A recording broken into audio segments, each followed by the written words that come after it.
태상그룹 본관 32층 회장실 한켠의 통유리창으로 서울 도심이 한눈에 내려다 보였습니다. 윤태석 회장은 창가에 서서 자신이 일군 제국을 내려다보며 깊은 숨을 내쉬었죠. 회장의 등 뒤로 문이 열리고 아들 윤서준이 들어섰습니다. 부르셨습니까, 아버지? 태석은 천천히 돌아보며 아들을 응시했어요. 서준의 눈빛은 강했지만 태석은 그 눈 속에서 아직 부족함을 느꼈습니다. 서준아, 내가 곧 이 자리를 물려받을 테지만 지금의 너로는 아직 부족해. 진정한 리더는 밑바닥부터 회사를 이해해야 한다고 생각한다. 서준은 눈썹을 살짝 찌푸렸어요. 무슨 말씀이신지. 너에게 특별한 임무를 주마. 3개월간 우리 회사에 평범한 배달원으로 취직해서 일해봐. 아무에게도 내 신분을 밝히지 말고 진짜 회사의 모습을 보고 오길 바란다. 서준의 눈이 커졌습니다. 처음에는 농담인 줄 알았지만 아버지의 눈빛은 진지했어요. 이틀 후 윤서준은 강민호라는 이름으로 태상그룹군의 배달 담당 직원이 되었습니다. 값비싼 정장 대신 회색 배달 유니폼을 입고 고급 아파트 대신 원룸에서 지내기 시작했죠. 처음으로 혼자 방을 청소하고 라면을 끓이는 일상이 낯설었습니다. 이렇게 사는 게 이상하네. 서준은 작은 방을 둘러보며 중얼거렸어요. 첫 출근 날 서준은 긴장된 마음으로 태상그룹 직원 식당 배달센터에 도착했습니다. 관리자 박춘배는 그를 처음부터 의심스러운 눈으로 바라봤어요. 대학 졸업하고 왜 배달 일을 하려는 거지? 더 괜찮은 직장도 많을 텐데. 서준은 준비한 대로 대답했습니다. 요즘 취업이 어렵잖아요. 일단 경험 쌓으면서 다른 기회를 찾으려고요. 춘배는 고개를 끄덕이며 업무를 설명했어요. 여기서는 주로 본사각 부서로 서류와 물품을 배달해. 특히 임원실 배달은 실수가 없어야 해. 알겠지? 서준은 고개를 끄덕였습니다. 아이러니하게도 자신이 언젠가 근무하게 될 임원실로 배달을 다녀야 한다는 사실이 묘했어요. 첫 며칠은 업무를 익히느라 정신이 없었습니다. 30층이 넘는 건물을 오르내리며 서류를 나르고 임원들의 급한 요청에 응대하는 일이 생각보다 훨씬 고되었어요. 고급 구두를 신던 발은 하루가 지나자 물집으로 가득 찼습니다. 이 서류 지금 당장 전략기획본부로 가져가. 김도연 부장님이 기다리신다고. 동료 배달원의 다급한 목소리에 서준은 서류 봉투를 받아들었어요. 전략기획본부, 회사의 핵심 부서였죠. 서준도 대학 졸업 후 처음 발령받았던 곳이었습니다. 20층 전략기획본부에 도착한 서준은 문을 두드리고 김도연 부장의 사무실로 들어섰어요. 그곳에서 본 광경은 충격적이었습니다. 김도연은 한 여직원에게 고함을 지르고 있었죠. 이런 간단한 일도 제대로 못하나? 대학은 어디 나왔길래 이 모양이야? 오늘 안에 다시 해오지 않으면 인사고과는 꿈도 꾸지 마. 여직원의 눈에는 눈물이 고여 있었습니다. 서준은 잠시 망설이다 조용히 목을 가다듬었어요. 김 부장님, 서류 배달 왔습니다. 김도연은 서준을 힐끗 쳐다보더니 손가락으로 탁자를 가리켰습니다. 거기 놓고 나가. 서준은 서류를 놓고 나오면서도 여직원의 눈물 어린 얼굴이 머릿속에서 떠나지 않았어요. 이것이 진짜 태상그룹의 모습인가? 화려한 외관 뒤에 숨겨진 현실이 이런 것인가? 의문이 들기 시작했습니다. 그날 이후로 서준은 더 주의 깊게 회사 곳곳을 관찰하기 시작했어요. 높은 곳에서 바라보던 회사와 밑에서 올려다보는 회사는 너무나 달랐습니다. 서준은 배달원으로 일한 지 2주가 지나자 회사의 또 다른 면모가 보이기 시작했습니다. 아버지에게 보고했던 화려한 실적과 달리 현장에서는 불만의 목소리가 곳곳에서 들려왔어요. 특히 김도연 부장의 이름은 직원들 사이에서 공포의 대상이었죠. 도연 부장님, 오늘 또 폭발하셨대. 마케팅팀 신입사원이 울면서 화장실로 뛰어갔다더라. 아, 진짜 저 양반은 왜 저러냐. 실적은 좋으니까 윗분들은 모른 척 하시는 거지. 점심시간 구내식당에서 나누는 직원들의 대화를 서준은 유심히 들었어요. 배달원이라는 위치는 투명인간처럼 회사를 관찰하기에 좋았습니다. 아무도 그를 경계하지 않았죠. 그날 오후 서준은 전략기획본부로 긴급 문서를 배달하던 중 복도에서 충돌 사고가 일어났습니다. 한 여직원과 부딪혀 그녀가 들고 있던 커피가 서준의 유니폼에 쏟아졌어요. 아이고, 정말 죄송합니다. 여직원은 황급히 휴지를 꺼내 서준의 옷을 닦기 시작했습니다. 괜찮아요. 제가 조심했어야 했는데. 서준이 고개를 들자 그녀와 눈이 마주쳤어요. 맑은 눈동자에 지친 기색이 역력했지만 따스한 미소가 인상적인 여성이었습니다. 이민주라고 합니다. 인사팀 대리예요. 그녀는 명함을 건넸죠. 강민호입니다. 배달팀에서 일해요. 민주는 미안한 표정으로 말했습니다. 제 옷도 더러워졌지만 선생님 유니폼이 더 심하네요. 제가 세탁비라도. 아닙니다. 이 정도는 괜찮아요. 그때 복도 끝에서 김도연의 목소리가 들려왔어요. 이민주, 자료 가져왔어? 민주의 얼굴이 순간 굳었습니다. 그녀는 서둘러 인사를 하고 김도연에게 다가갔어요. 서준은 두 사람의 대화를 지켜봤죠. 이게 뭐야? 내가 요청한 자료랑 다르잖아. 다시 해와. 하지만 부장님, 이게 말씀하신 내용 그대로인데요. 내가 언제 이런 걸 요구했어? 듣는 귀가 있기는 해. 민주는 고개를 숙인 채 참고 있었어요. 김도연이 던진 서류가 바닥에 흩어졌습니다. 그가 떠난 후 서준은 다가가 서류를 줍는 민주를 도왔죠. 괜찮으세요? 민주는 억지 웃음을 지었습니다. 괜찮아요. 이런 일은 다반사니까요.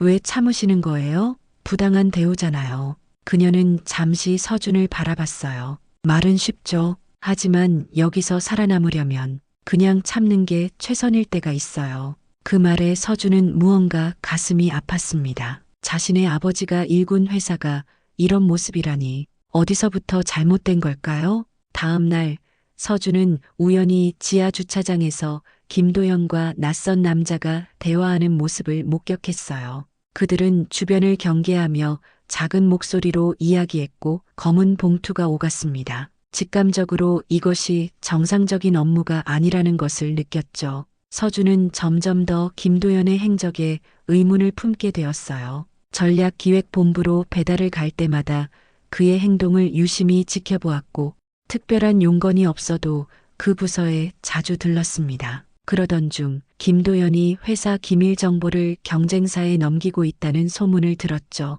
그 양반 태산의 신제품 정보를 라이벌 회사에 팔고 있다더라. 그래서 늘 호주머니가 두둑한 거지. 이 말을 들은 서준은 충격을 받았어요. 아버지에게 바로 알려야 했지만 그랬다간 자신의 위장 신분이 탄로날 것이고 무엇보다 확실한 증거가 필요했죠. 야근이 끝난 늦은 밤 서준은 우연히 민주를 회사 앞 버스 정류장에서 마주쳤습니다. 그녀는 피곤한 얼굴로 버스를 기다리고 있었어요. 이 시간까지 일하셨어요? 민주는 놀란 표정으로 서준을 바라봤다가 미소 지었습니다. 아, 강 선생님. 네, 부장님 지시로 급한 업무가 있어서 두 사람은 같은 방향이라 함께 버스에 올랐어요. 한산한 버스 안에서 그들은 자연스럽게 대화를 나눴습니다. 회사 생활은 어때요? 적응 잘 되고 있나요?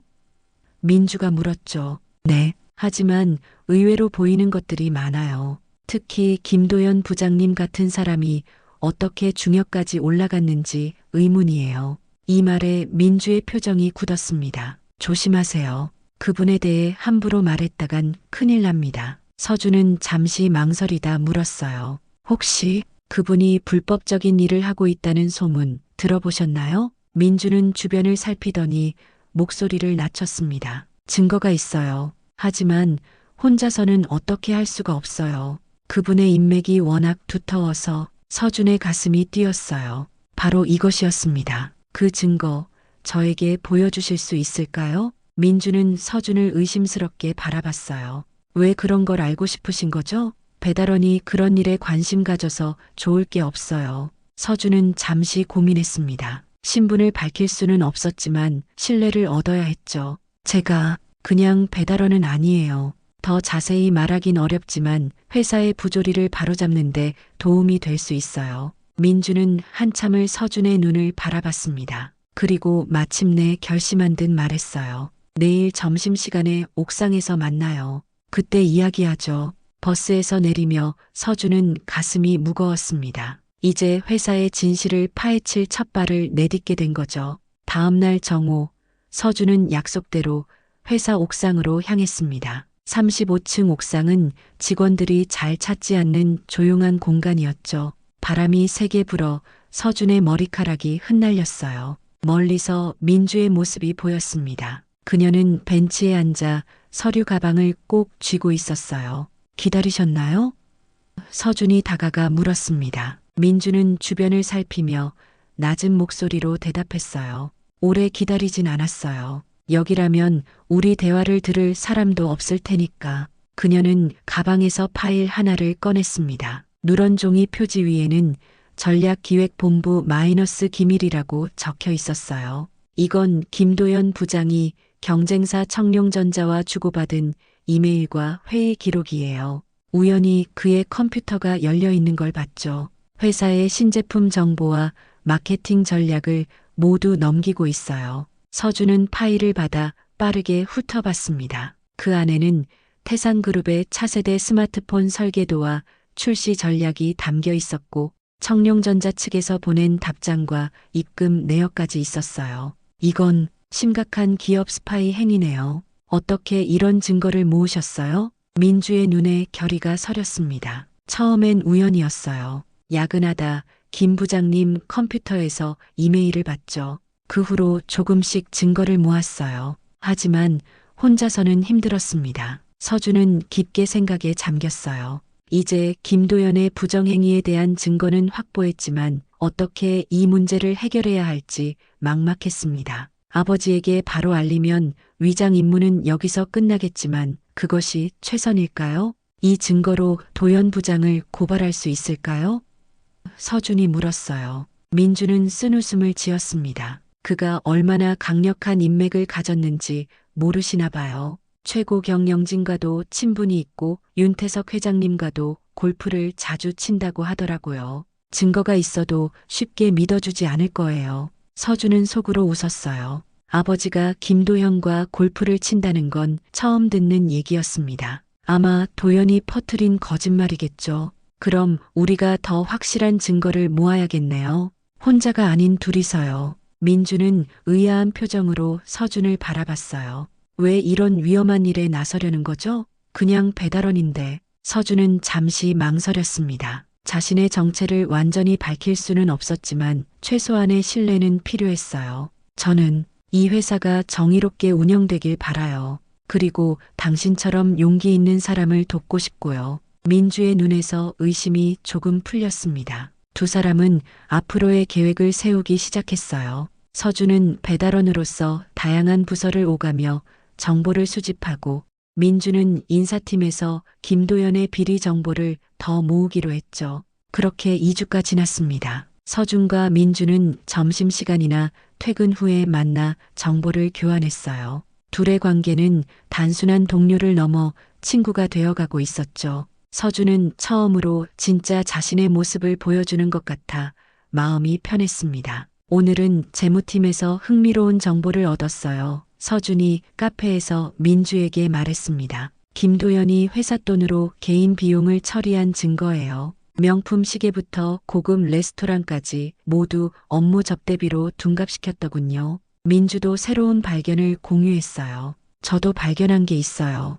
김 부장이 자신에게 충성하는 직원들에게만 승진 기회를 주고 반대하는 사람들은 모두 한직으로 내쫓았다는 거죠. 인사평가 서류를 조작한 흔적도 찾았어요. 증거가 쌓여가면서 두 사람의 자신감도 커졌습니다. 하지만 그들의 행동이 완전히 비밀로 유지되진 못했어요. 어느 날 서준이 전략기획본부 근처에서 서성이는 모습을 김도연의 비서가 목격한 것이죠. 배달 업무가 아닌데 왜 우리 부서 앞에서 서성이지? 비서는 의심스러운 눈초리로 서준을 바라봤어요. 서준은 당황했지만 침착하게 대답했습니다. 아, 잠시 휴식 중이었어요. 곧 다른 부서로 배달 가야 해서요. 비서는 고개를 끄덕였지만 눈빛은 여전히 의심에 차 있었죠. 이 일을 계기로 김도연이 서준을 주시하기 시작했습니다. 그날 저녁 서준은 퇴근길에 민주에게 전화를 걸었어요. 조심해야 할 것 같아요. 내가 의심을 받기 시작했어. 전화기 너머로 민주의 걱정스러운 목소리가 들렸습니다. 저도 오늘 김 부장님이 제 컴퓨터를 몰래 살펴본 것 같아요. 뭔가 눈치챈 걸까요? 아마도요. 우리 계획을 서둘러야 할 것 같아요. 다음 날 서준이 배달 물품을 정리하고 있을 때 박춘배 관리자가 다가왔어요. 강민호, 잠깐 내 사무실로 와보게. 서준은 긴장한 채 춘배의 사무실로 들어갔습니다. 책상 위에는 서준의 인사 서류가 펼쳐져 있었어요. 자네 이력에 대해 문의가 들어왔네. 김도연 부장님께서 특별히 자네에 대해 알고 싶어 하시더군. 서준의 심장이 빠르게 뛰었습니다. 제가 뭐 잘못한 게 있나요? 춘배는 고개를 저었어요. 아직은 모르지. 하지만 내 충고 하나 해주자면 너무 눈에 띄는 행동은 삼가는 게 좋을 거야. 이 회사에선 조용히 자기 일만 하는 게 최선이라고. 서준은 고개를 끄덕였지만 속으로는 결심을 굳혔습니다. 이제 단순히 관찰자로 머물 때가 아니었어요. 행동에 나설 시간이었죠. 그날 밤 서준은 민주에게 메시지를 보냈습니다. 내일 우리 계획을 실행해요. 더 이상 기다릴 시간이 없어요.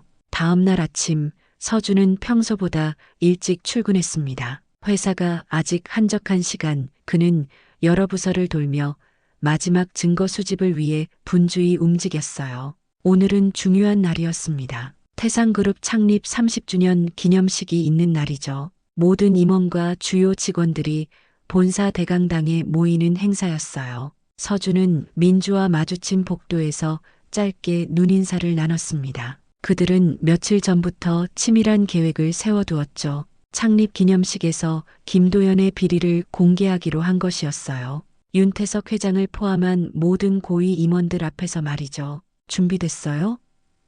민주가 작은 목소리로 물었습니다. 서준은 고개를 끄덕였어요. 모든 증거 파일은 내 가방에 있어요. 당신도 발표 자료 준비했고요? 네, 다 준비했어요. 하지만 솔직히 무서워요. 서준은 그녀의 손을 잠시 쥐었습니다. 저도요. 하지만 이게 옳은 일이란 걸 알아요. 두 사람은 각자의 위치로 돌아갔어요. 서준은 배달 업무를 계속하며 시간을 보냈고 민주는 인사팀 일을 처리했습니다. 그들은 오후 3시에 시작하는 기념식을 기다리고 있었죠. 그러나 예상치 못한 일이 벌어졌습니다. 오전 11시 서준이 전략기획본부로 서류를 배달하러 가던 중 김도연과 마주쳤어요.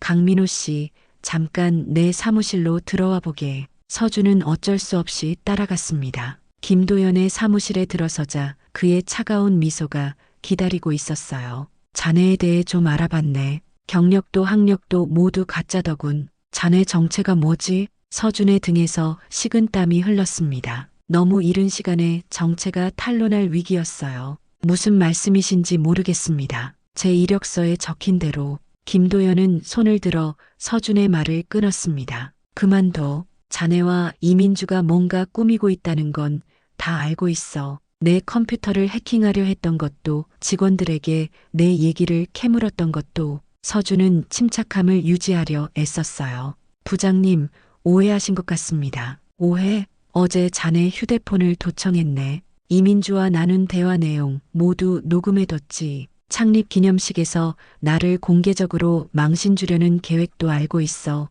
서준의 심장이 빠르게 뛰었습니다. 이렇게 될 줄은 몰랐어요. 김도연은 책상 서랍에서 서류 하나를 꺼내 서준에게 밀었죠. 이게 뭔지 알아? 자네 같은 스파이를 회사에서 영구 추방시키는 서류야. 서명만 하면 오늘 당장 짐을 싸서 나가야 해. 서준은 서류를 보지도 않고 대답했어요. 전 스파이가 아닙니다. 김도연의 얼굴에 냉소가 번졌습니다. 그럼 누구지? 내가 보기엔 경쟁사에서 보낸 스파이거나 아니면. 그는 잠시 생각하더니 눈을 크게 떴어요. 설마 윤 회장님의? 서준은 표정을 굳혔습니다. 김도연이 그의 진짜 신분에 가까워지고 있었어요. 내가 제안하지. 지금 당장 이 서류에 서명하고 조용히 회사를 떠나. 그리고 이민주는 내버려둬. 그럼 넌 아무 일 없이 빠져나갈 수 있어. 그럴 수 없습니다. 김도연의 얼굴이 붉어졌어요. 그럼 어떻게 될지 두고 보자고.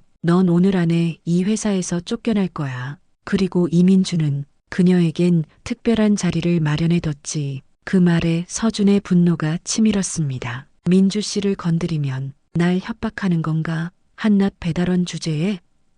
김도연이 비웃었어요. 넌 이제 끝이야. 오후 회의 전에 경비에게 자네를 내보내라고 지시할 테니 그 전에 짐을 싸는 게 좋을 거야. 서준은 말없이 사무실을 나왔습니다. 복도에서 그는 급하게 민주에게 전화를 걸었어요. 민주 씨, 큰일 났어요. 김도연이 우리 계획을 알아냈어요. 뭐라고요? 어떻게? 제 휴대폰을 도청했다고 하네요. 지금 당장 만나야 해요. 옥상에서 10분 후에 봐요. 옥상에 도착한 서준은 초조하게 민주를 기다렸습니다. 곧 문이 열리고 그녀가 달려왔어요. 얼굴이 창백했죠. 어떻게 된 거예요?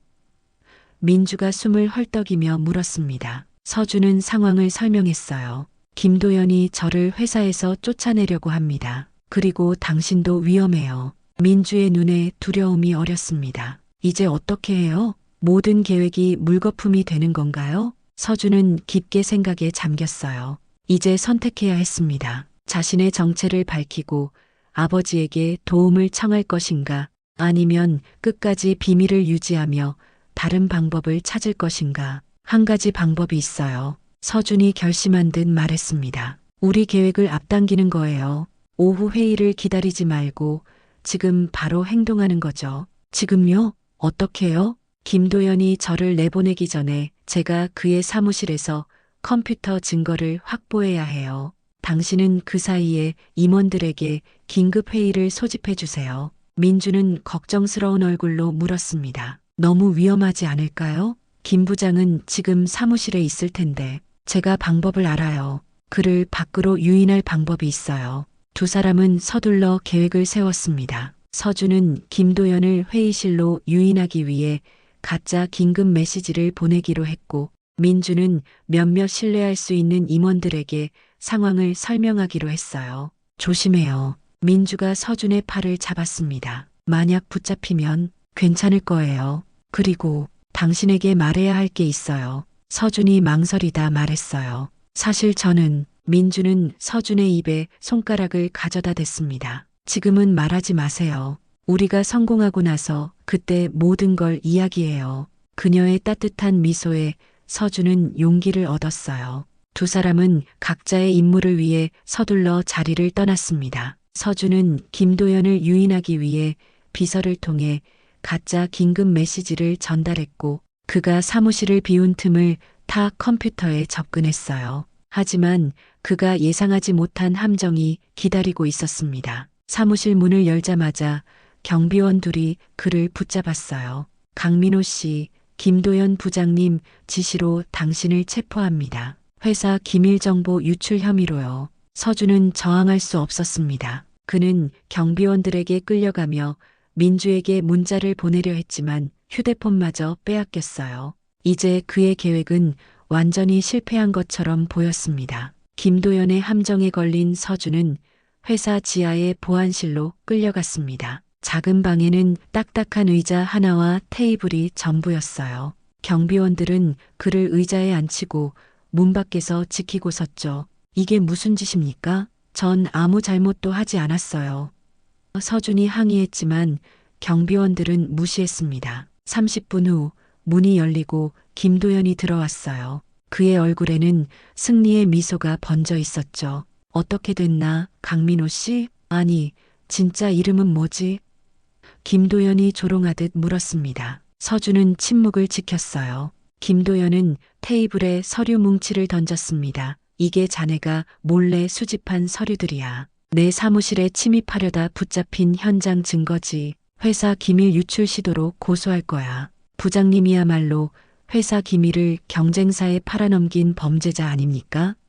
서준이 당당하게 맞받아쳤어요. 김도연의 얼굴이 일그러졌습니다. 증거는 다 내가 조작했다고 주장하면 그만이지. 윤 회장님은 누구를 더 믿겠나? 10년 넘게 함께한 나를, 아니면 정체불명의 배달원을? 서준은 가슴속에서 분노가 치밀었지만 참았어요. 지금은 냉정하게 대처해야 할 때였죠.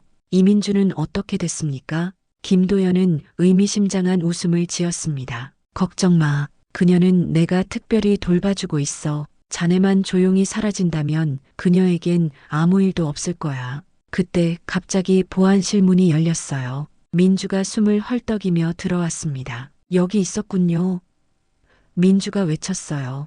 김도연이 놀란 얼굴로 돌아봤습니다. 이민주, 내가 여기서 뭐 하는 거야? 민주는 그를 무시하고 서준에게 다가왔어요. 괜찮으세요? 다치지 않았어요? 나가, 당장 나가.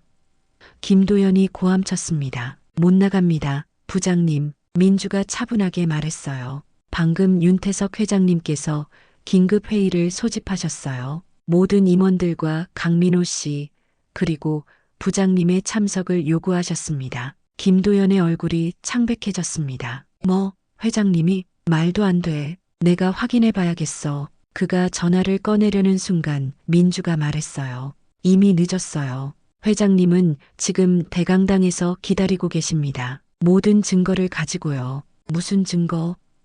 김도연의 목소리가 떨렸어요. 서준은 천천히 일어나 김도연을 바라봤습니다. 가보면 알게 될 거예요. 부장님, 세 사람은 말없이 대강당으로 향했어요. 복도를 걸으며 서준은 민주에게 작은 목소리로 물었습니다. 어떻게 된 거예요? 민주는 미소 지었어요. 제가 직접 윤 회장님께 찾아갔어요. 모든 증거를 보여드렸더니 회장님이 직접 조사하겠다고 하셨죠. 서준은 놀랐습니다. 아버지가 이미 상황을 알고 있다니 자신의 신분도 밝혀진 것일까요? 대강당에 도착하자 이미 수백 명의 직원들이 모여 있었습니다. 무대 위에는 윤태석 회장이 서 있었고 그 옆에는 커다란 스크린이 설치되어 있었어요. 김도연은 불안한 얼굴로 앞줄에 자리를 잡았고 서준과 민주는 그 뒤에 섰습니다. 오늘 창립 30주년을 맞이하여 우리 태산그룹의 미래를 이야기하려 했습니다만 윤태석 회장이 엄숙한 목소리로 말했어요.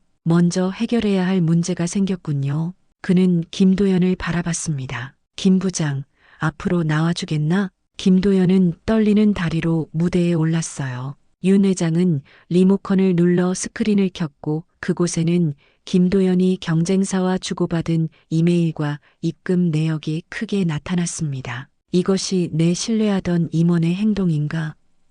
윤 회장의 목소리가 강당에 울려 퍼졌어요. 김도연의 얼굴이 하얗게 질렸습니다. 회장님, 이건 오해입니다. 제가 설명할 수 있어요. 설명해 보게. 윤 회장이 차갑게 말했어요. 김도연은 말을 더듬었습니다. 이건 누군가 조작한 겁니다. 저를 함정에 빠뜨리려는. 윤 회장은 고개를 저었어요. 다음 증거를 보여주세요. 스크린에는 김도연이 직원들을 괴롭히는 영상과 회사 돈을 횡령한 증거들이 차례로 나타났습니다. 강당은 충격에 휩싸였어요. 이 모든 증거는 이민주 씨와 강민호 씨가 수집했다고 들었네. 윤 회장이 청중 속의 서준을 바라봤어요. 앞으로 나와주시겠습니까? 서준은 천천히 무대로 올라갔습니다. 그의 심장이 빠르게 뛰었어요. 이제 모든 것이 드러날 순간이었죠. 사실 윤 회장이 미소 지으며 말했습니다. 이 강민호 씨는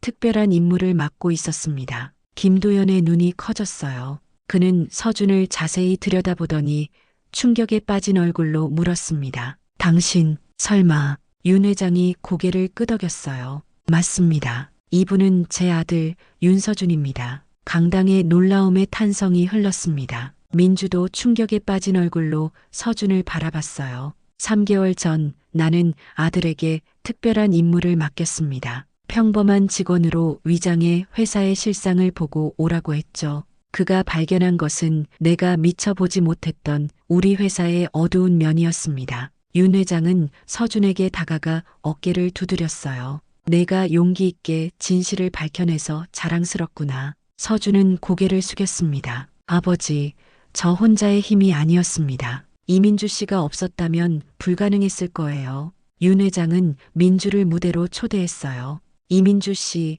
앞으로 나와주시겠어요? 민주는 떨리는 걸음으로 무대에 올랐습니다. 그녀는 아직도 서준의 정체를 알게 된 충격에서 벗어나지 못한 듯 했어요. 이민주 씨의 용기와 정의감은 우리 회사가 본받아야 할 가치입니다. 윤 회장이 말했어요. 앞으로 우리 태상그룹은 투명하고 공정한 회사 문화를 만들어 나갈 것입니다. 서준은 민주를 바라봤습니다. 그녀의 눈에는 복잡한 감정이 어려 있었어요. 속이셨군요. 민주가 작은 목소리로 말했습니다. 미안해요. 서준이 진심으로 대답했어요. 정체를 밝힐 수 없었어요. 하지만 당신과 함께한 모든 순간, 모든 대화는 진실이었습니다. 윤 회장은 김도연을 보안팀에게 인계했고 강당에는 다시 긴장감이 감돌았어요. 서준은 아버지에게 양해를 구하고 민주와 함께 무대 뒤로 물러났습니다. 화났어요? 서준이 조심스럽게 물었어요. 민주는 한참을 말없이 서준을 바라보다가 천천히 대답했습니다. 화나기보다는 놀랐어요. 평범한 배달원이라고 생각했는데 알고 보니 회장님 아들이었다니요. 저는 여전히 같은 사람이에요. 당신과 함께 정의를 위해 싸웠던 그 강민호예요. 민주의 입가에 작은 미소가 번졌습니다. 그럼 이제 어떻게 되는 건가요? 윤서준 씨? 서준은 깊은 숨을 내쉬었어요. 모든 것이 바뀌게 될 겁니다. 우리 회사도 제 삶도 그리고 우리 관계도요. 그녀는 고개를 약간 기울이며 물었습니다. 좋은 쪽으로 바뀌는 건가요? 그건 서준은 따뜻한 미소를 지었어요. 우리가 함께 만들어가야 할 일이겠죠. 창립 기념식이 끝난 후 태상그룹은 큰 변화의 시기를 맞이했습니다. 김도연은 회사의 기밀정보 유출과 직권 남용, 횡령 혐의로 법적인 처벌을 받게 되었어요. 윤태석 회장은 전체 임원회의를 소집하여 앞으로의 회사 방향성에 대해 진지한 논의를 시작했죠. 서준은 이제 더 이상 배달원 강민호가 아닌 윤서준으로서 회사에 공식적으로 복귀했습니다. 그의 첫 임무는 회사 내부 문화를 개선하기 위한 태스크포스 팀을 구성하는 것이었어요. 물론 이 팀의 핵심 멤버로 이민주를 영입했죠. 이 자리에 모두 모여주셔서 감사합니다. 서준이 회의실에서 새로운 팀원들을 바라보며 말했어요. 우리는 지금부터 태상그룹의 새로운 문화를 만들어 나갈 겁니다. 투명하고 정의롭고 서로를 존중하는 문화를요. 민주는 회의실 한편에 앉아 그를 지켜봤습니다. 배달원 강민호와 달리 윤서준은 자신감 넘치는 리더의 모습이었지만 그의 눈빛에서 여전히 진정성을 느낄 수 있었어요. 회의가 끝난 후 서준은 민주에게 다가갔습니다. 어땠어요? 우리의 첫 공식 미팅? 민주는 미소 지었어요. 생각보다 잘하시네요. 윤 전무님. 서준은 웃으며 고개를 저었습니다. 아직도 어색해요. 그냥 서준이라고 불러줘요. 전처럼. 회사에선 그럴 수 없잖아요. 위계 질서가 있는데. 그래서 제가 바꾸려고 하는 거예요. 직급보다 서로를 인간으로 존중하는 문화로요. 두 사람은 회사 옥상으로 향했습니다. 그곳은 그들이 처음으로 진실을 나누었던 곳이었죠. 저녁 노을이 도시를 붉게 물들이고 있었어요. 가끔 그립네요. 서준이 말했습니다. 배달원 시절이요. 민주는 그를 의아하게 바라봤어요. 정말요? 그 힘든 시간이? 서준은 장난스럽게 웃었습니다. 물론 발에 물집 생기고 무거운 물건 나르는 건 그립지 않아요. 하지만 그때는 그냥 평범한 강민호로 당신과 대화할 수 있었죠. 지금은 모두가 저를 회장님 아들로만 봐요. 저는 여전히 당신을 그냥 서준으로 봐요. 물론 가끔은 속인 것 때문에 화가 나기도 하지만요. 민주가 미소 지었어요. 서준은 진지한 표정으로 그녀를 바라봤습니다. 정말 미안해요. 하지만 그때 저에게 손을 내밀어준 당신께 항상 감사하고 있어요. 그리고 이건 진심이에요. 두 사람 사이에 편안한 침묵이 흘렀습니다. 함께 노을을 바라보며 새로운 시작에 대한 기대감을 느꼈어요. 한 달이 지났습니다. 태상그룹은 빠르게 변화하고 있었어요. 서준과 민주가 이끄는 태스크포스 팀은 직원들의 고충을 듣는 소통의 날을 만들었고 불공정한 업무 관행들을 하나둘 개선해 나갔죠. 물론 모든 변화가 순탄하지는 않았습니다. 이런 식으로는 회사가 망할 겁니다. 전략기획본부의 한 임원이 회의 중에 불만을 터뜨렸어요. 실적은 생각하지 않고 직원 복지만 신경 쓴다면 우리는 곧 경쟁에서 밀려날 거예요. 서준은 침착하게 대답했습니다. 임원님 말씀도 일리가 있습니다. 하지만 저는 직원들이 행복해야 회사도 성장한다고 믿어요. 단기적으로는 어려움이 있을지 모르지만 장기적으로는 더 건강한 조직이 될 겁니다. 회의실을 나오며 서준은 깊은 한숨을 내쉬었어요. 변화는 생각보다 어려웠습니다. 오랜 관행을 바꾸는 일은 많은 저항을 불러왔죠. 힘드시죠? 민주가 그의 곁에 서서 물었습니다. 네, 하지만 포기하진 않을 거예요. 우리가 옳은 일을 하고 있다는 걸 알아요. 민주는 따뜻한 미소를 지었어요. 저도 알아요. 그리고 많은 직원들이 이미 변화를 느끼고 있어요. 오늘 점심시간에 몇몇 분들이 저에게 와서 감사하다고 하셨어요. 그 말에 서준의 얼굴이 밝아졌습니다. 정말요? 그럼 우리가 제대로 가고 있는 거네요. 태상그룹의 변화는 서서히 업계에도 알려지기 시작했어요. 직원 중심의 경영 철학과 투명한 기업 문화가 주목받으며 우수한 인재들이 지원하기 시작했습니다. 무엇보다 내부 직원들의 만족도가 눈에 띄게 향상되었죠.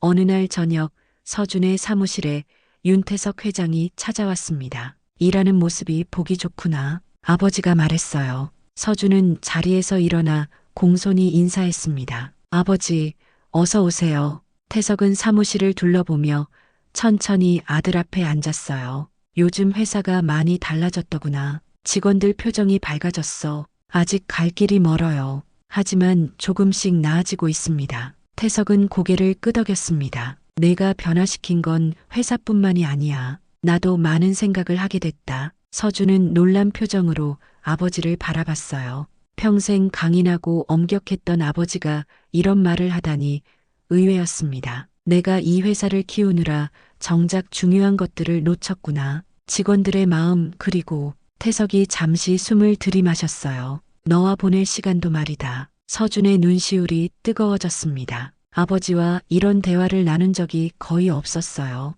괜찮아요, 아버지. 저는 항상 아버지를 존경해 왔습니다. 태석은 미소 지었어요. 이제 너를 믿고 더 많은 권한을 주려고 해. 내가 꿈꾸는 회사를 만들어 보거라. 그날 밤 서준은 회사 근처 작은 식당에서 민주와 저녁을 먹었습니다. 아버지와 나눈 대화를 이야기하며 그는 기쁨에 차 있었어요. 아버지가 변하셨어요. 제가 하는 일을 인정해 주시다니 정말 꿈만 같아요. 민주는 와인 잔을 들어 건배를 청했습니다. 축하해요. 당신의 진심이 아버님께도 전해진 거네요. 건배를 하며 서준은 문득 깨달았어요. 그동안의 여정이 단순히 회사를 변화시키는 것이 아니라 자신과 주변 사람들까지 변화시키고 있었다는 것을요. 민주 씨, 당신에게 하고 싶은 말이 있어요. 민주는 호기심 어린 눈으로 그를 바라봤어요. 네, 처음 만났을 때부터 지금까지 당신은 나에게 큰 힘이 되어줬어요. 앞으로도 함께 걸어갈 수 있을까요? 민주의 눈이 커졌습니다. 그게 무슨 의미인지 단순한 동료가 아닌 더 가까운 사이로 발전해 나가고 싶어요. 괜찮다면 민주의 얼굴에 붉은 기운이 돌았어요. 그녀는 잠시 생각하더니 따뜻한 미소를 지었습니다. 갑자기 고백이란 건가요? 윤 전무님? 서준은 쑥스럽게 웃었어요. 네, 맞아요. 너무 갑작스러웠나요? 아니요. 딱 좋은 타이밍이었어요. 민주가 손을 내밀었고 서준은 그 손을 살며시 잡았습니다. 봄이 왔고 태상그룹은 새로운 출발을 시작했어요. 윤태석 회장은 반부패와 투명 경영을 회사의 핵심 가치로 선언했고 서준은 부회장으로 승진하여 실질적인 경영을 맡게 되었습니다. 민주는 인사혁신실의 책임자가 되어 직원들의 권익 보호와 공정한 인사제도를 확립해 나갔어요. 그리고 태상그룹 본관 로비에는 새로운 표어가 걸렸습니다. 사람이 중심이 되는 기업, 정의와 투명성이 살아 숨쉬는 태상그룹. 서준과 민주는 가끔 회사 옥상에 올라가 도시의 풍경을 바라보곤 했어요. 그곳은 그들의 여정이 시작된 특별한 장소였죠. 상상해봐요. 서준이 말했습니다. 내가 만약 배달원으로 위장 취업하지 않았다면 우리는 만나지 못했을 거예요. 민주는 미소 지었어요. 운명이라고 생각해요. 사람은 누구나 자신의 진짜 모습을 보여줄 기회가 필요한 것 같아요. 당신은 그 기회를 잘 활용했죠. 서준은 고개를 끄덕였습니다. 그리고 그 과정에서 진정한 나 자신을 발견했어요. 강민호로 살았던 시간은 내게 가장 소중한 경험이 되었죠. 서울의 화려한 야경이 그들 앞에 펼쳐졌습니다. 태산그룹의 불빛도 그 풍경 속에서 밝게 빛나고 있었어요. 서준은 민주의 손을 꼭 잡았습니다. 앞으로도 많은 도전이 있겠지만 우리가 함께라면 어떤 어려움도 이겨낼 수 있을 거예요. 네, 그럴 거예요. 민주가 대답했습니다. 우리의 새로운 여정이 이제 막 시작됐으니까요. 태산그룹의 변화는 계속되었고 서준과 민주의 이야기도 새로운 장을 향해 나아갔습니다. 위장 취업으로 시작된 그들의 만남은 이제 더 큰 미래를 향한 동행이 되었어요. 그리고 그것은 단순한 개인의 성공 이야기가 아닌 더 나은 세상을 만들기 위한 작은 혁명의 시작이었습니다. 태산그룹의 대대적인 개혁이 시작된 지 3년이 흘렀습니다. 윤서준과 이민주는 결혼식을 올리고 함께 회사의 새로운 문화를 이끌어가고 있었어요. 서준은 부회장으로, 민주는 인사혁신실 실장으로 일하며 직원 중심의 기업 문화를 정착시켰죠. 가을이 깊어가는 어느 날 태산그룹 창립 기념일 행사가 열렸습니다. 본사 대강당에는 전 직원이 모여 성대한 축하의 자리를 갖고 있었어요. 서준이 무대에 올라 연설을 시작했습니다. 3년 전 제가 배달원으로 일하며 보았던 태산그룹과 지금의 모습은 완전히 다릅니다. 우리는 함께 변화했고 더 나은 회사를 만들어가고 있어요. 그때 행사장 뒤편에서 소란이 일었어요. 누군가 행사장으로 들어오려 하는 모습이 보였습니다. 출소한 김도연이었어요. 그는 초췌한 모습으로 경비원들에게 막혀 있었습니다. 잠깐만요. 서준이 마이크를 통해 말했어요. 김도연 씨, 들어오세요. 경비원들이 물러나고 김도연은 놀란 표정으로 천천히 안으로 들어왔습니다. 그의 얼굴에는 3년의 세월이 깊게 새겨져 있었어요. 여러분, 오늘은 과거의 잘못을 돌아보고 새 출발을 다짐하는 날이기도 합니다. 서준이 말을 이었어요. 김도연 씨도 우리 태산의 역사 중 한 부분이었습니다. 김도연은 고개를 숙인 채 서 있었어요. 그는 이제 기업 비밀 유출과 직권 남용으로 모든 것을 잃은 상태였습니다. 출소 후 갈 곳조차 없었죠. 윤태석 회장이 무대에 올랐습니다. 김도현, 내가 한 짓은 용서받기 어려운 일이었다. 배달원을 무시하고 괴롭혔던 그 배달원이 내 아들이었다는 사실은 중요하지 않아. 직원 하나하나를 존중하지 않는 태도가 문제였지. 김도연의 얼굴이 창백해졌어요. 그는 떨리는 목소리로 말했습니다. 회장님, 정말 죄송합니다. 제가 얼마나 어리석었는지 감옥에서 매일 깨달았습니다. 태석은 엄격한 표정으로 계속했어요. 권력을 남용하고 약자를 괴롭히는 사람에게는 반드시 대가가 따른다. 이것이 내가 아들에게 그리고 모든 직원에게 가르치고 싶은 교훈이다. 회장의 말에 대강당은 숙연해졌습니다. 그때 서준이 한 발 앞으로 나섰어요. 하지만 우리는 또한 용서와 새로운 기회도 중요하다고 생각합니다. 김도연 씨, 원한다면 태산의 사회공헌팀에서 봉사직으로 일할 기회를 드리겠습니다. 물론 최하위 직급부터 시작해야 합니다. 김도연의 눈에 눈물이 고였어요. 그는 깊이 고개를 숙였습니다. 감사합니다. 정말 감사합니다. 행사가 끝난 후 서준과 민주는 회사 옥상에서 서울의 야경을 바라보고 있었어요. 너무 관대한 거 아니에요? 민주가 물었습니다. 그가 우리를 얼마나 괴롭혔는지 생각하면. 서준은 따뜻한 미소를 지었어요. 진정한 권력은 처벌할 수 있는 힘이 아니라 용서할 수 있는 마음에서 나온다고 생각해요. 그리고 그가 진심으로 뉘우치는지 지켜볼 거예요. 민주는 고개를 끄덕였습니다. 당신은 정말 아버님과 닮았어요. 엄격하지만 마음은 따뜻하죠. 멀리서 김도연이 사회공헌팀 사무실을 청소하는 모습이 보였어요. 한때 권력을 휘두르던 그가 이제 가장 낮은 자리에서 새 출발을 하고 있었습니다. 그는 매일 서준과 민주에게 인사를 하며 자신의 과오를 되새기고 있었죠. 모든 선택에는 결과가 따른다는 걸 그도 배웠을 거예요. 서준이 말했습니다. 그리고 우리 회사의 모든 직원들도 마찬가지고요. 이제 태상그룹에서는 직급과 상관없이 모든 사람이 존중받는다는 것을요. 해가 저물고 서준과 민주는 손을 맞잡았어요. 그들이 함께 일군 변화는 이제 시작에 불과했습니다. 앞으로도 많은 도전이 기다리고 있겠지만 정의와 존중이 기업의 핵심 가치가 된 태상그룹의 미래는 밝게 빛나고 있었습니다.